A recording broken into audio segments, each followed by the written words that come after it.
যখন একটা মসজিদের ইমাম সাহেবকে নিয়োগ দেওয়া হয়, তার বিষয়ে চুল চেরা জেনে তাকে নিয়োগ দেওয়া হয়। সেই ইমাম সাহেবের নখগুলা কতটুকু বড়, সে কতটুকু মুনাসেব, বা তার পরিবার পর্দা করে কিনা, বিস্তারিত জেনে সে কতটুকু সৎ, বিস্তারিত জেনে একজন মসজিদের ইমাম সাহেবকে নিয়োগ দেওয়া হয়। কারণ সে একটা মসজিদ পরিচালনা করবে বা একটা সমাজ পরিচালনা করবে। সেই মসজিদের অধীনে কতগুলা ঘর রয়েছে? ১০০, ২০০, ১,০০০ জন। ১,০০০ টা ঘর রয়েছে। ১,০০০ ঘর পরিচালনা করার জন্য ইমাম সাহেব নিয়োগের ক্ষেত্রে এত গুরুত্ব দিয়ে তাকে বাছাই করা হয়।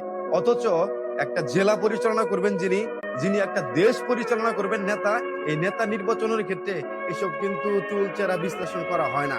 নেতা কতটুকু সৎ, সে কতটুকু দেশের জন্য কাজ করবে, দেশ উন্নয়নের দিকে যাবে না অবনতির দিকে যাবে, এই বিস্তারিত না জেনে এক কাপ চা খেয়ে, সুইটি বিস্কিট খেয়ে তার পিছনে তাকে আমরা নির্বাচিত করে দেই। এর ফলে কি হয়? দেশ উন্নয়নের দিকে ধাবিত হয় না। ওই যে বেগমপাড়া, বেগমপাড়াতে উন্নয়ন করে দেশের জন্য তারা কাজ করে না। সেজন্যই আমি বাংলাদেশের জনগণকে বলি, আপনারা নির্বাচনের পূর্বে চা খেয়ে ভোট দিয়েন না। যারা দেশের জন্য কাজ করবে, দেশকে উন্নয়নের দিকে ধাবিত করবে, এরকম মুনাসেব যোগ্য একজন ব্যক্তিকে আপনারা সামনে আপনাদের আসনে বসান।